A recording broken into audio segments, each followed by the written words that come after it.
partaking of the body and blood of Christ somehow in some real way. Again, I'm not making any like grand statements. I'm just saying some of this stuff I didn't know. I didn't know that for the first 1,500 years of church history, everyone saw it as the literal body and blood of Christ. And it wasn't until 500 years ago that someone popularized a thought that it's just a symbol and nothing more. I didn't know that. I thought, wow, well, that's something to consider. While I won't make a strong statement, I will make a statement about this. It was at that same time that for the first time, someone put a pulpit in the front of the gathering.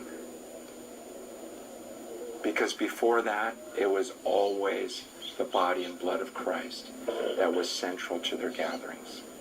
For 1,500 years, it was never one guy and his pulpit being the center of the church. It was the body and blood of Christ. And even the leaders just saw themselves as partakers.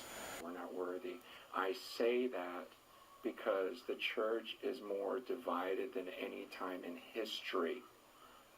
What does this book tell us clearly?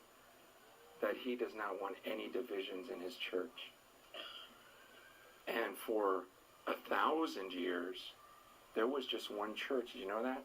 We're so used to growing up in a time when literally there are over 30,000 Christian denominations right now. But for the first 1,000 years, there was just one. What was interesting is communion was at the center of the room every time they gathered. And it wasn't a pulpit where a guy preached after studying in his office by himself for 20 hours. See, right now, we've got guys like me that go in a room, study. You know, that's what I was doing for years. Meanwhile, other guys went in their rooms and studied, and then we started all giving different messages, so many contradicting each other. And pretty soon it's well, I follow Piper, I follow Chan, I follow, you know, it's just like everyone's following different guys. I'm just saying, I believe there was something about taking communion, gift to the body of Christ. But the body itself needs to be back in the center of the church. You guys, I've been dreaming about this. I've been praying about this.